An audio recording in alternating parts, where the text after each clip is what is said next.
Hello and welcome into the Farmers Union pregame show. As always, I'm Ken Oda. Coby Brault stepping in alongside, and Tauros come in after another weekend split. Lost on Friday, but bounced back strong against Austin on Saturday.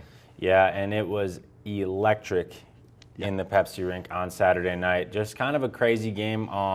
Easily the longest first period I've ever seen. 55 minutes, I think it ended up being. But the Tauros got back to doing what they do best, jumping on the Bruins early and often. And, I mean, yeah, another weekend split. It's been, I think it's one of those cases where water always finds its level. They started the season winning pretty much every Friday for the first 4 months, and since then they've been 2-5 in their last 7 Fridays. So hoping to change that narrative tonight, but like I said, when you start out so hot on a Friday and winning every single Friday, you know, that eventually balances out over the course of a 9-month season. It certainly does. And you look at the Tauros, you mentioned 2-5 over the last 7 Fridays. All 5 of those losses were followed by a Saturday victory. So even if you want to call this recent streak of losing on Fridays a quote-unquote slump, when your slump is a 500 record, that's a mark of a pretty strong season. Yeah, and that, you know, just goes to show with the 34-12-1 record, it's these slumps, these ebbs and flows that we talk about, but there's never really been a slump yet this year. There hasn't really been a 3 or 4 game losing streak to report on. It's been much more, you know, 5 or 6 game win streaks, tied the franchise record with the 9-game win streak earlier a couple months ago. And so this team, you know, the 2-5 on the Fridays, yeah, you can look at that and look at that as a negative. But like you said, they bounced back on a Saturday. That's exactly what they did this past Saturday against Austin, blanking them 5-0. Great game, 5-1, sorry. Great game from Lucas Swedin in net, and we're able to jump on them early. Like I said, 2 goals in the first, and then just kind of never looked back. Yeah, you had 11 penalties in that first period too. It was a weird game, but the Tauros kind of stayed above the fray and were able to put on a lot of offense. And Aberdeen, on the other side of it, they come in, they dropped 3 of their last 4, all against Bismarck, who's been red hot and only 6 points back of the Tauros, what was a 13-point lead at New Year's.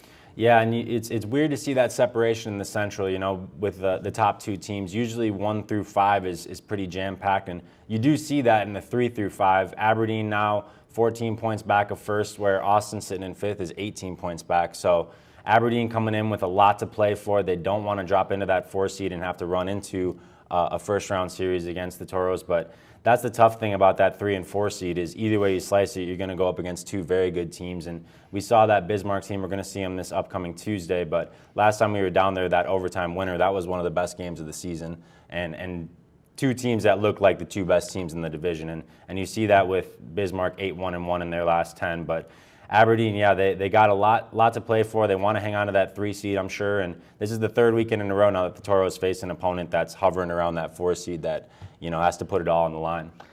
And yeah, Aberdeen, you talk about the stretch they were on before that. 16 of their 25 wins have come since December 1st. They'd only won 9 games in the first 2.5 months of the season before that. So, you know, they've been playing much better since December 1. But of course, as good as that sounds, the Tauros have won 18 games over that same stretch. So, you know, they've been playing about as well as the Tauros have been playing since the start of December. So while they're not in that top 2 group like us and Bismarck, they're certainly probably the best of the next 3 teams, I would say.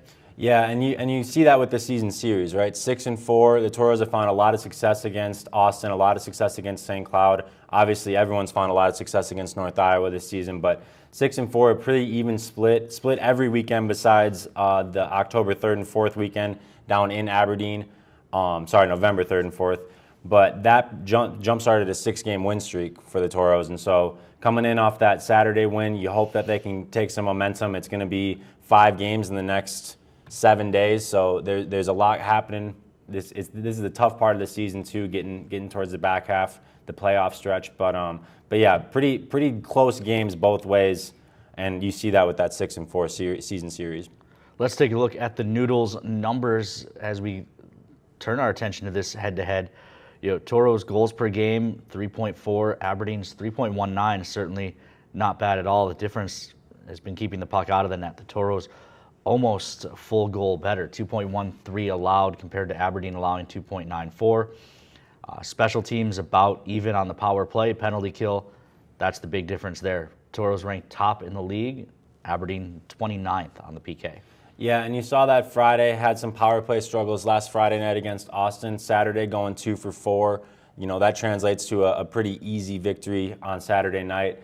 And, that's the thing with the Tauros is they've been doing a great job of leaning on teams. They outshot every single opponent that they faced in the month of February, went 5-3 on the month, but it was an average of 8.6 more shots per game than their opponent. And so, that type of shot volume translates to, those goals per game. And then the goalie play, you can't say enough about Brady James and Lucas Swedin. It'll be Brady James in net tonight, but both goalies have looked really, really sharp. And the defense, all year we've talked about how good this defense is, and you see it with a +59 differential, whereas Aberdeen's sitting there with a -1.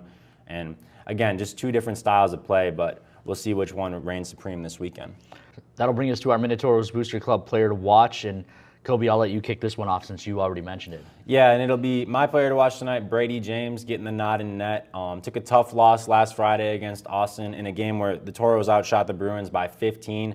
Just a tough one when the opposing goalie is standing on his head. But you look at Brady's numbers throughout the season and then his numbers versus Aberdeen. 2-1 versus Aberdeen on the year, a 3.05 goals against average against Aberdeen compared to his season average being a 2.114. So gives up almost an extra goal a game against these guys. And you see with the Noodles numbers how close each statistical category is. So looking for Brady James to bounce back, have a big game tonight, and help that back end lead the Tauros to victory.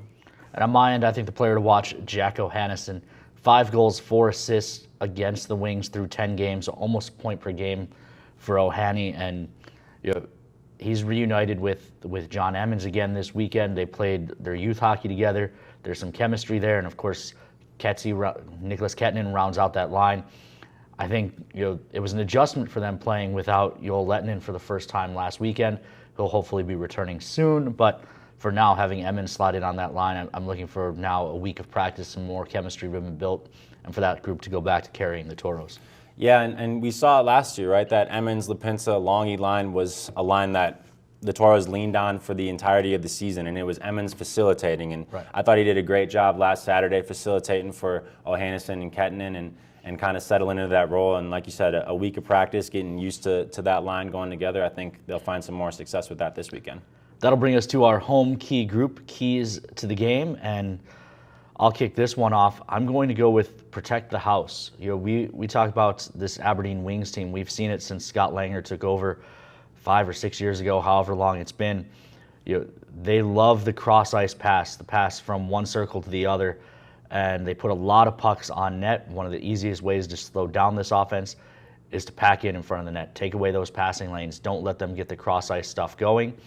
And I think that'll be a huge key for the Tauros this weekend. Yeah, and kind of piggybacking off that, on the offensive side, shoot early and shoot often. Like I said, outshot every single opponent in the month of February, have outshot most of the opponents that they've played this season. And you saw a lot of success on Saturday getting that 2-goal lead early, get the crowd engaged, keep the fans in it, and I think they'll find a lot of success if they're able to keep that going in terms of outshooting the opponent. Certainly, I think Noah mentioned it last weekend. When the ice here starts to deteriorate as it gets warm, it's harder to make those skill plays. It's harder to maybe come back in a game that you're behind. So scoring first certainly be a key as well. That brings us to our Forebears Casino and Lodge over-unders fans.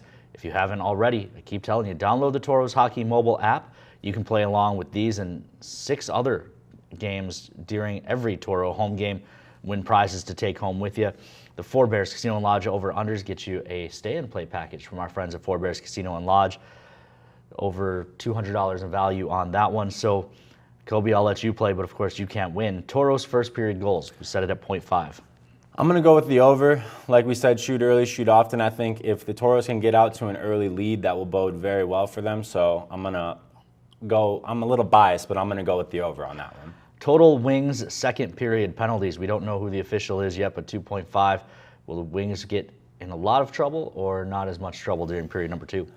Honestly, it'll definitely depend on how the first period goes, but I'm going to go with the under here just because the Wings know what's at stake. They want that 3 seed, and they're going to do what it takes to protect that. And I think, silly penalties, finding yourself in the box, finding yourself down a man is something that they're going to try to avoid, at least on Friday, depending on how the first period goes. Total Toro goalie saves 29.5. I think that as much has to do with how many shots you think the Toros will allow versus the abilities of Brady James. Yeah, I'm going to go with the under on that as well. I think the defense is going to show up and show out tonight, and I think they're going to make Brady James' life easier. And yeah, I think 29.5 is just a little bit too high. I'm going with the under on that one. And that'll bring us to the McDonald's Toros trivia question. Again, you can play this in the Toros Hockey mobile app as well. Who was the first Toro to have a hat trick against the Aberdeen Wings? Was it Chase LaPinta, Reed Stephenson, Keenan Lund, or Zach Bross? I'm going to go Keenan Lund. No real statistical backing there. I have no idea what the right answer is, but like my teacher always said, when in doubt, you guess C. So I'm guessing C, Keenan Lund. That's my final answer. All right, that'll do it for the Farmers Union pregame show. Time to turn over to Josh Carlock for tonight's starting lineup.